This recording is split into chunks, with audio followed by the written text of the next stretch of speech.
बकरा, न मछली, न अंडा आपने बनाया नहीं है। ये परमात्मा का बनाया हुआ है। परमात्मा की बनाई चीज को बिगाड़ोगे तो परमात्मा खुश होगा कि नाराज? खुदा खुश होगा कि नाराज? ये आज तक हिंदू, मुसलमान, सिख, ईसाई किसी ने नहीं सोच पाया। और सिख के सिर के सबके सिर पर ये मुर्दा खाने का और बुद्धि नशे नशा शराब पीने का एक भूत सा चढ़ गया। ये भूत चढ़ गया, अब ये उतरने वाला भूत है। बगैर संतों महात्माओं की दया के ये सिर का चढ़ा भूत कोई उतार नहीं सकता। आपको इस पर विचार करना चाहिए। आज ये साकार का प्रचार क्यों किया जा रहा, क्या इसकी जरूरत हो गई? तो मैं इसको भी साफ साफ आपके सामने बयान कर दूं, आपकी शंका मिट जाए। जब बच्चा पैदा होता है माँ के पेट से, यही एक रास्ता, और कहीं से बच्चा नहीं, दूसरा रास्ता है ही नहीं आने का, केवल माँ का गर्भ है। चाहे हिंदू घर में पैदा हो, चाहे मुसलमान, चाहे सिख, ईसाई, ब्राह्मण, क्षत्रिय, वैश्य, कोई जाति।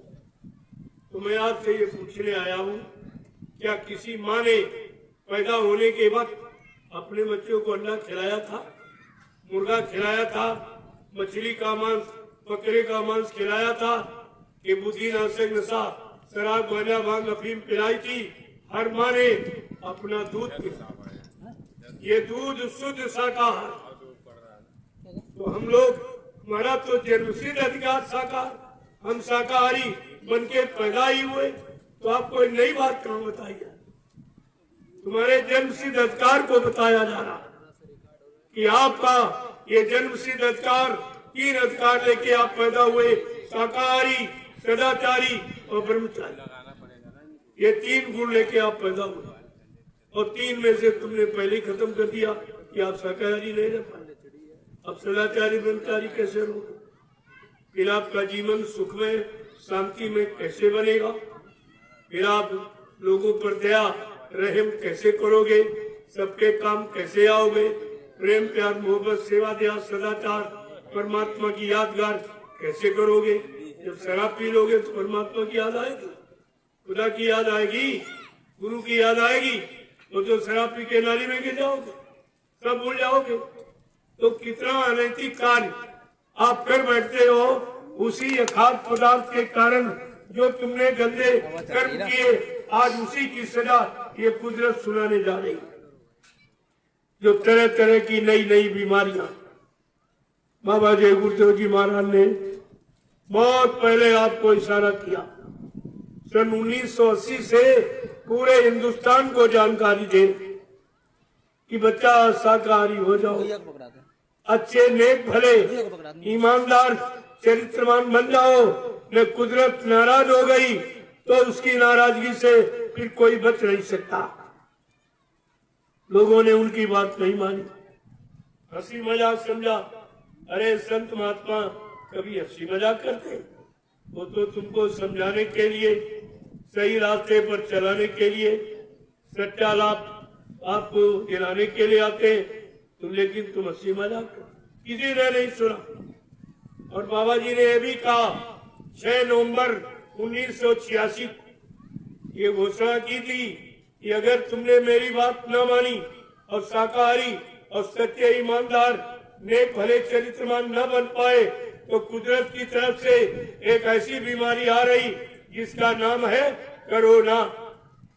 कोरोना क्या न करो तो बीमारी नहीं आएगी, अगर करोगे तो जरूर आएगी। कोरोना का मतलब ये कहा था, क्या न करो, अंडा मत खाना, अंडा मुर्गी का मासिक धर्म, ये सबसे बड़ी गंदगी। इसको खाकर कोई अच्छा काम नहीं कर, अच्छे विचार नहीं पैदा कर सकते, अच्छा देखना, सुनना, उठना, बैठना उसका कभी नहीं होगा। ये सबसे खराब। और आज बड़े बड़े यानी पढ़े लिखे डॉक्टर कहते ये तो अंडा तो फ्रूट है। अपने भैया कौन से पेड़ में लगता है? वो पेड़ कहाँ है? हिंदुस्तान में तो है नहीं, या विदेश में कहीं है जिसमें अंडा लगता हो, या कोई जमीन में ऐसी फसल जो अंडे के रूप में पैदा होती हो? तो ऐसा बरगलाने बहकाने वाले ये जानकार इन देश सबसे बड़े पाप के भागी, ये सबसे बड़ा पापी कौन होता? 10 पापी को यहाँ माने जाते। हनुमंता विशास्ता निहन्ना कर विक्रयो संस करना चो भरना कच्चे ध्यात का हनुमत माने सलाह देने वाला ये सबसे बड़ा पापी होता। ये सब सलाह का दान सब। और आपने भी सलाह का दान दिया है, जो आपने मतदान किया ये भी सलाह का दान। अब जिनको मतदान किया वो जो भी अच्छा बुरा करेंगे वो सब तुम भोगोगे, तुम्हें भोगना पड़ेगा। दान आंख खोल के करना चाहिए, आंख बंद करके नहीं। ये बताओ, जब कन्यादान करते हो किसी शराबी मांसाहारी को, झूठ बोलने वाले को, वादा खिलाफी करने वाले, चोर डकैत व्यभिचारी को अपनी कन्या का हक पकड़ाओगे आप? कहोगे नहीं, अरे ये शराबी कबाबी हमारी कन्या का भविष्य खराब कर दी। अपनी कन्या के भविष्य को आपने सोच लिया, और ये देश का भविष्य जो शराबियों के हाथ में आपने पकड़ाया है, क्या अच्छा हो रहा? एक खराबी का कारण आपका मतदान है, आपका ये दान है, आपकी ये सलाह है, आपका सहयोग है। ये तुमने किया है और तुम ही उसका भोग भोगे, दूसरा नहीं भोगे। एक दिन की गलती करोगे 5 साल मारे जाओगे, 5 साल मार खाओगे, और तुम्हारी एक दिन की गलती से ये हो रहा है। एक दिन भूल गए, आंख बंद करके मतदान कर दिया, अब रो रहे चिल्ला रहे हो, हमारी कोई सुनता नहीं।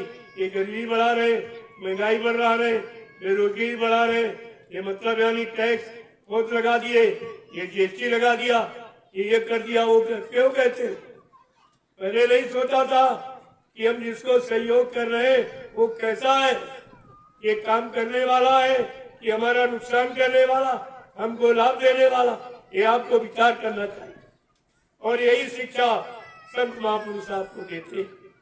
ये अगर बुद्धिमान व्यक्ति है, अब तो देश में बुद्धिमानों की भी परीक्षा होगी, कोई बुद्धिमान नहीं निकला। गोस्वामी जी महाराज गृह संत थे, जिन्होंने रामचरितमानस लिखा, उन्होंने बड़े बड़े साफ साफ शब्दों में लिखा,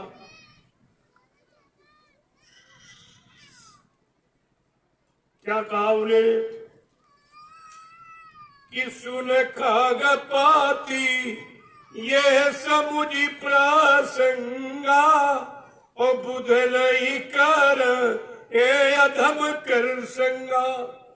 बुद्धिमान पुरुष कभी अधर्मियों का साथ होता। और आपने कैसे, ये तुम्हारी बुद्धिमानी है?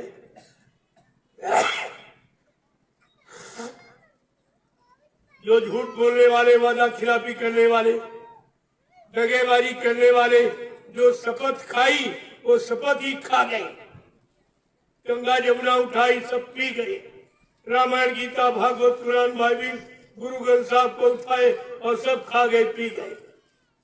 ऐसे को आपने बता दिया। अब वो उनसे कोई अच्छा काम की उम्मीद मत रखिए, अभी और खराब होगा। अभी महंगाई क्या देखी, ऐसी महंगाई आगे आए रही जो तुमको दिन में तारे नजर आएंगे। इतने टैक्स लगा दिए जाएंगे, इतनी जीएसटी लगा दी जाएगी, तुम्हारी कमर टूट जाएगी। तब तुमको संत महात्माओं की बात याद आएगी। लेकिन उस समय याद आने से क्या फायदा, क्या फायदा? तब समय निकल गया, तब आप तुमको याद आई, तुम्हारे बुद्धि आई, तो अब तो जो हो गया होना था तो हो गया, हो गया होना था जो कुछ हो गया। ब्याज क्या, मूलधन भी खो गया, तुम्हारा तो सब चला गया, कुछ भी आपके पास बचा नहीं है। इस पर आपको विचार करना चाहिए था, लेकिन विचार कहां से करोगे जब तुमने गंदा खान पर करके आहार खराब लिया, खराब कर दिया। आहार से विचारों का जन्म होता है, जब आहार खराब तो विचार खराब, विचार खराब तो कर्म खराब, कर्म खराब तो व्यवस्था खराब। ये व्यवस्था ऐसे खराब नहीं हुई, चाहे शरीर की हो, चाहे परिवार की हो, चाहे समाज की हो, चाहे देश दुनिया की व्यवस्था हमसे हमेशा ये खान पान से खराब हुई। और जब तक इस पर कंट्रोल नहीं किया जाएगा, कोई भी माई का लाल हिंदुस्तान क्या सारे विश्व की समस्याओं का समाधान नहीं कर सकता। और ये परेशानी और बीमारियों से किसी को रिहाई छुट्टी नहीं दिला सकता। ये आपके सामने है, आप देखते रहिए। मैं तो आपसे प्रार्थना करने आया हूं कि अभी अगर आप मान जाओ तो अच्छी बात है। आपका परिवार खुशहाल हो जाए, बाल बच्चे आपके सर सलामत बने रहे, आप भी बने रहो, आपका धंधा व्यापार भी सही सलामत चलता रहे। मैं तो ये चाहता हूँ, इसीलिए आपको ये शाकाहारी बनने का संदेश देने आया हूँ। आप धर्मात्मा महात्मा तो नहीं बन पाए, सच्चे ईमानदार चरित्रवान नहीं बन पाए, तो शाकाहारी बन जाओ। इसमें कौन सी आफत? शाकाहारी बनने में कोई खर्चा नहीं, बल्कि जो तुम धन अनावश्यक गंदे खान पान में बर्बाद करते हो वो तुम्हारा बच जाए। वो बचा हुआ धन तुम्हारे बाल बच्चों के पढ़ाई लिखाई में काम आवे, शादी ब्याह में काम आवे, घर मकान बनाने में काम आवे। महात्मा हर तरफ से ही तुम्हारी मदद करना चाहती है, लेकिन दुनिया ऐसी बाबरी, कोई ग्राहक ना पड़े, कोई अच्छी सच्ची बात लेने वाला नहीं। क्या इतने लोग गाँव में रहते?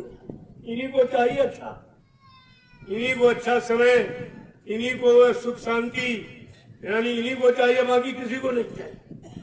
ये तो सामने जाहिर है।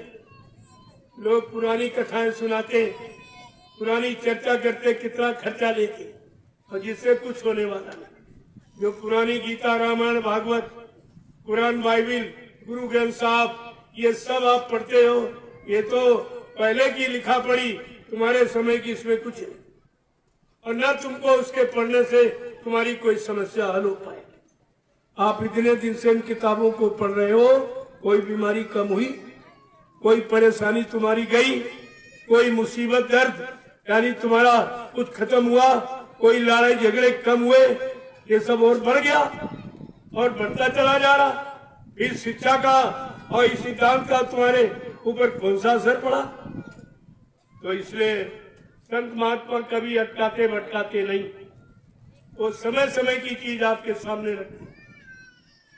जैसे उस समय कुछ और था, जब नानक जी महाराज आए तब ये समय नहीं था, इतनी चोरी डकैती नहीं थी, इतने कत्ल, इतनी बेईमानी, छीना झपटी, दगेबाजी और छल कपट उस समय इतना नहीं था।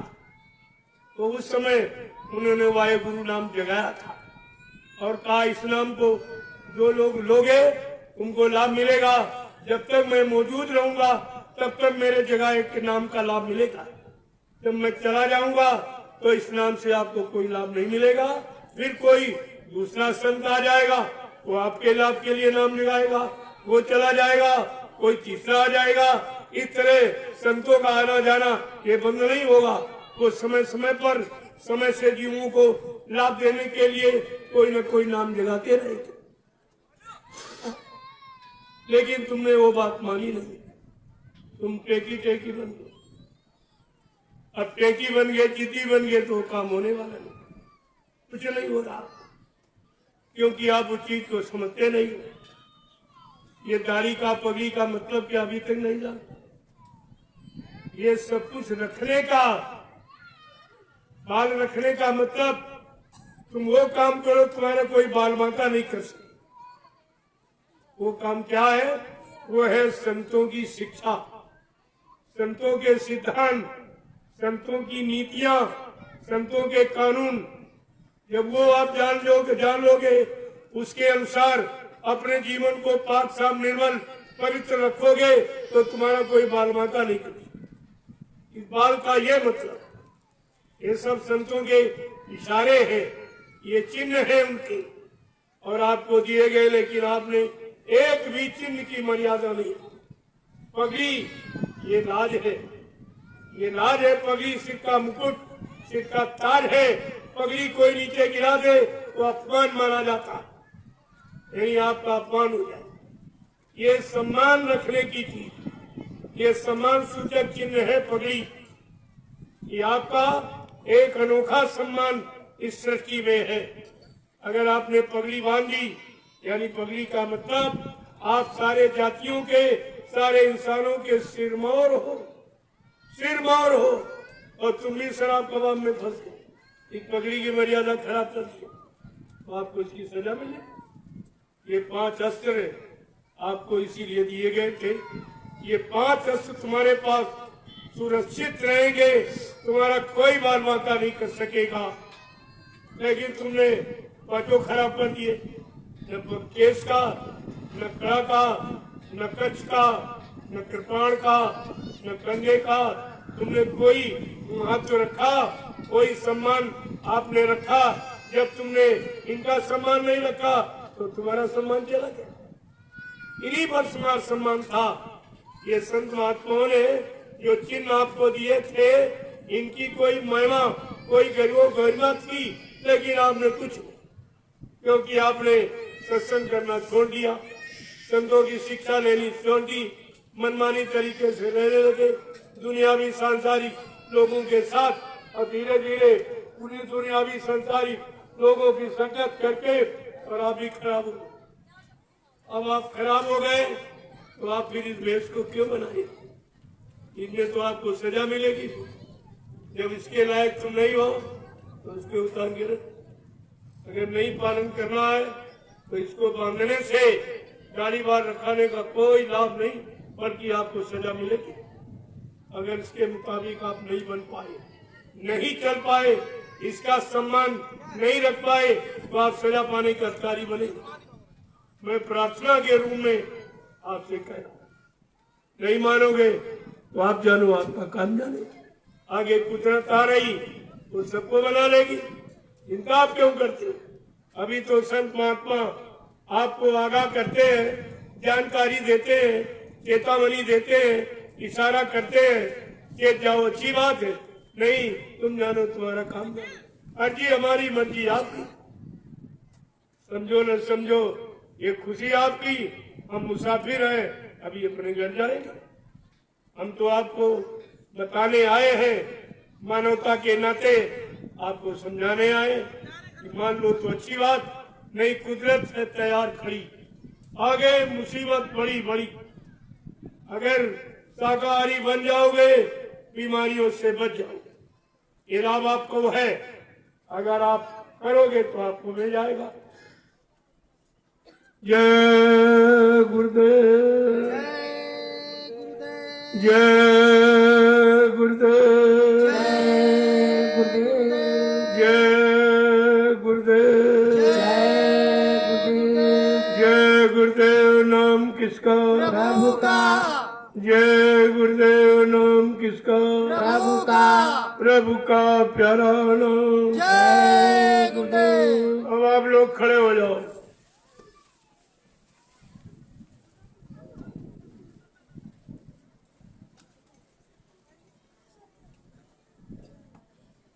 खड़े हो जाओ आप लोग।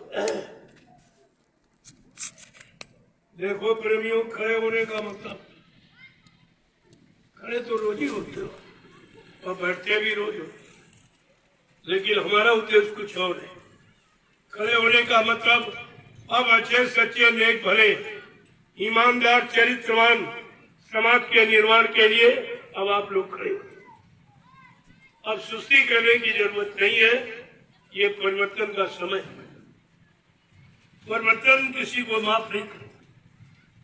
पिछला परिवर्तन तो बहुत खराब था। द्वापर का परिवर्तन मारकाट था। कृष्ण भगवान ने महाभारत करके करोड़ों को मारा। जब उनकी बात लोग नहीं माने, सीख शिक्षा नहीं स्वीकार की, तब करोड़ों को मारा। और वो 18 दिन में मारता करोड़ों को। जब राम की बात वो रावण विद्वान नहीं माना, तो उन्होंने भी करोड़ों को मारा। और सतयुग में जब हिरण्याकशिप अपने बेटे भक्त प्रहलाद की नेक भली अच्छी धर्म सत्य की बात को नहीं माना, वो भी मारा गया। तो इतिहास तो ये बता रहा, अच्छी सच्ची नेक भली बात न मानने का परिणाम विनाश। वो विनाश होता है। आप नहीं मानोगे तो आपका भी होगा। और अभी आपने देखा कि बाबा जी की बात लोगों ने नहीं मानी, तो उन्होंने 6 नवंबर 1986 को कोरोना की बात बताई। लोग हंसी मजाक करते थे कि ये कोरोना भरोना क्या होता है, ये क्या बोल रहे हैं, ये बाबा जी पागल हो गए क्या? ठीक है, तो समय बताएगा। कि मैं पागल हूं कि तुम सब पागल। जब आ गया तो खिला तो कोई दवा इसकी आज तक नहीं है, सब झूठा प्रचार है, कोई दवा नहीं, क्योंकि कोई बीमारी नहीं है, ये तुम्हारे पाप कर्मों की सजा। ये कुदरत ने ये सजा भेजी है और करोड़ों एक धक्के में चले गए दुनिया से और कोई नहीं बचा पाया, न प्रधानमंत्री मुख्यमंत्री बचा पाया, न कोई डॉक्टर वैद्य हकीम बचा पाए, न दवाखाने हॉस्पिटल यानी बचा पाए, न कोई डॉक्टर वैद्य हकीम बचा पाए। प्रेमियों, ये कुदरत की तरफ से जो कुछ गलत होता है या बुरा होता है उसको रोकने बचाने का अधिकार केवल संत सद्गुरु को और कोई नहीं बचा सकता। संतों का संबंध कुदरत से होता है, बाकी कुदरत से किसी का कोई संबंध नहीं।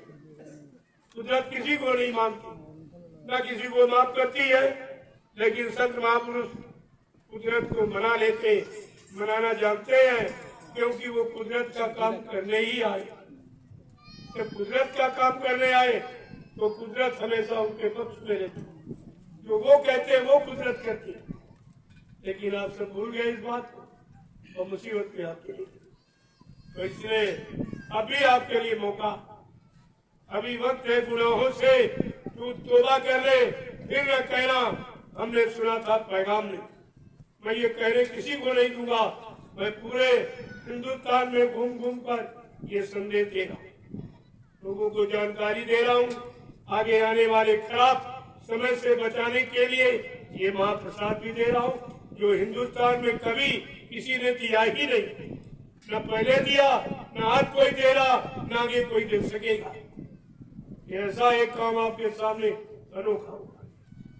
जय गुरुदेव, जय गुरुदेव, जय गुरुदेव, जय गुरुदेव, जय गुरुदेव, जय गुरुदेव। जय गुरुदेव नाम किसका? प्रभु का, जय गुरुदेव नाम किसका? प्रभु का, प्रभु का प्यारा नाम। जय गुरुदेव, जोर से बोलो, जय गुरुदेव, सब मिल बोलो, जय गुरुदेव, बोलना होगा, जय गुरुदेव, अभी से बोलो, जय गुरुदेव, दुख दर्द हरेंगे, जय गुरुदेव, सब कष्ट मिटेंगे, जय गुरुदेव, सुख शांति भी देंगे, जय गुरुदेव, सबके दाता, जय गुरुदेव, सबके मालिक, जय गुरुदेव, प्रेम से बोले, जय गुरुदेव। ये नाम नहीं इंसान का,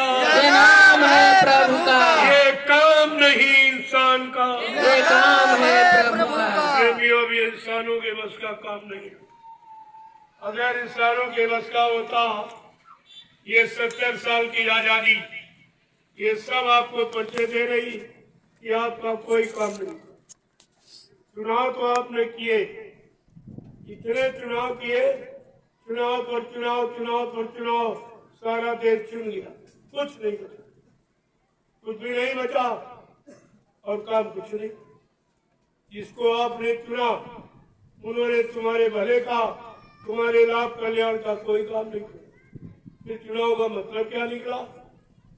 ये प्रजातंत्र में प्रजा के द्वारा चुनाव और प्रजा का कोई लाभ ही नहीं, प्रजा का कोई काम ही नहीं, न्याय सुरक्षा ही नहीं, रोजी रोटी भी नहीं, महंगाई गरीबी दूर नहीं, टैक्स जीएसटी खत्म नहीं, तो मतलब क्या निकला चुनाव? और ये चुनाव कितना महंगा ये भी नहीं बताया गया।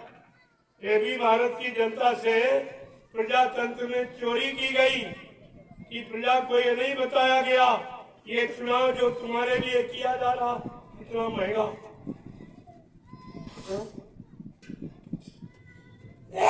कितना महंगा चुनाव आपको नहीं बताया गया। इसका खर्चा, एक पंचवर्षीय चुनाव का खर्चा 70 अरब रुपए, 70 अरब रुपए, और किसी ने आपको बताया नहीं, ये भी आपसे छिपाया गया।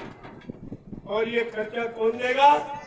यही काश्तकार भूमि जोतक, यही मजदूर, ये छोटे बड़े कर्मचारी अधिकारी, छोटे बड़े दुकानदार व्यापारी, इन्हीं से वसूल किया जाएगा।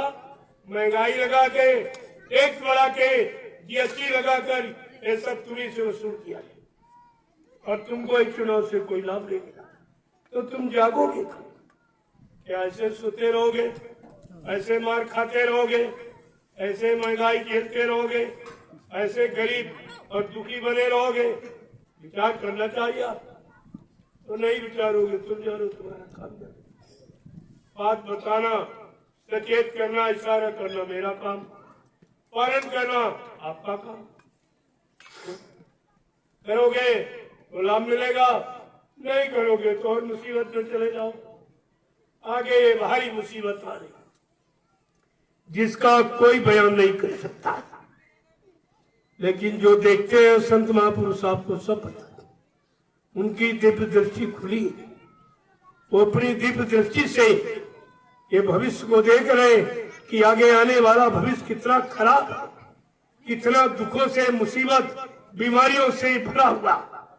इसलिए आपको आगाह करते, आपको घूम घूम के जानकारी देते। तुम्हारे गांव कोई आया नहीं आता, जिसको आपने चंदा नोट वोट दिया, महंगाई गरीबी आपने झेली, टैक्स आपने दिए, जीएसटी आपने दी, लेकिन कोई आया? कोरोना की बीमारी में भी नहीं आया। तुम्हारी मुसीबत, आपत्ति, दुख पर कोई कभी नहीं आता जिनको आपने ये दिया। मैंने तो आपसे कुछ मांगा नहीं है, और जिनको आपने धोती रोटी लंगोटी, दान दक्षिणा, रुपया पैसा दिया, ना कोई महात्मा आया आपके। ये दोनों नहीं आए, न धर्मनीति ने तुम्हारी मदद की, न राजनीति ने। जब किसी ने नहीं की और आगे आने वाली मुसीबत इन मुसीबतों से हजारों गुना बड़ी और भारी दिखाई दे रही, इसलिए मैंने विचारण से आपके लिए महाप्रसाद लेके निकल पड़ा। मैं निकल पड़ा और गांव में, शहर कस्बों में, गलियों में गुहार पुकार लगा करके ये महाप्रसाद देता हूँ, इसको ले लीजिए। अभी तो मैं दे रहा हूँ, कोई देने भी नहीं आएगा, कोई तुम्हारा हमदर्दी, कोई तुम्हारी चिंता रखने वाला देश में नहीं। महात्माओं के सिवा, संतों फकीरों के सिवा तुम्हारी चिंता करने वाला कोई नहीं।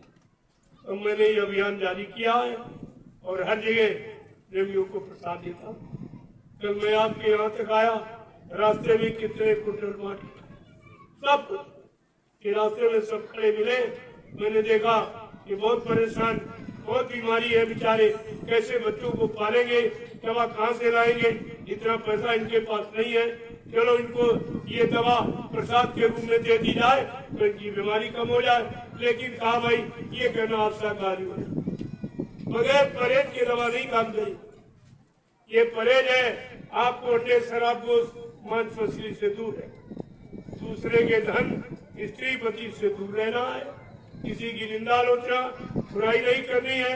ये परहेज है। अगर आप परहेज करें, मैं दावे के साथ आपके बीच में कहे जा रहा हूँ, ये देव गुरुदेव नाम हर वक्त आपकी मदद करेगा। ये प्रभु का नाम, किसी आदमी, इंसान, महात्मा का नाम नहीं। जय गुरुदेव, जय गुरुदेव। अब आप लाइन से खड़े हो जाओ, मैं आपका दर्शन करूं, क्योंकि आप बाल बच्चे बर्बाद छोड़ के आए।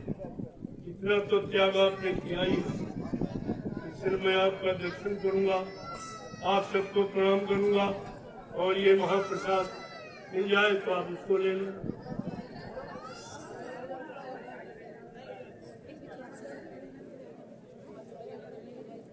एक लाइन महिलाओं की, देखो शांति की, इतनी अच्छी चीज ले रहे हो जो कहीं मिलेगी नहीं, और अल्लाह से मत बताइए, इसको प्रेम से स्वीकार कीजिए।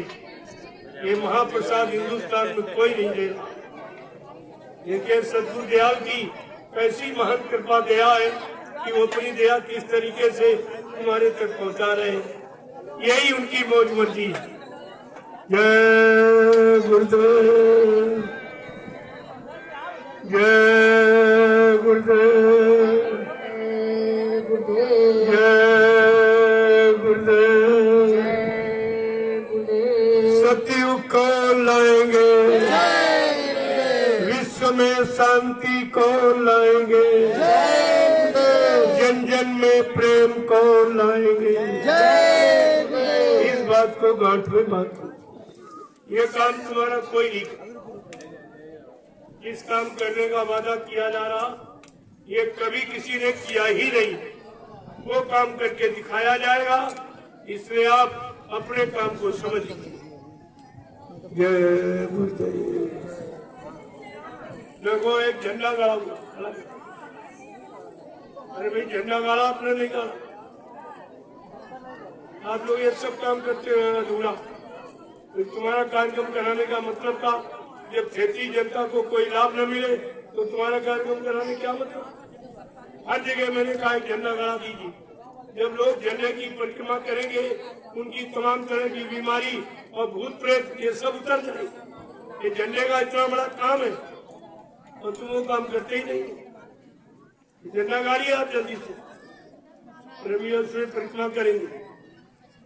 जय गुरुदेव।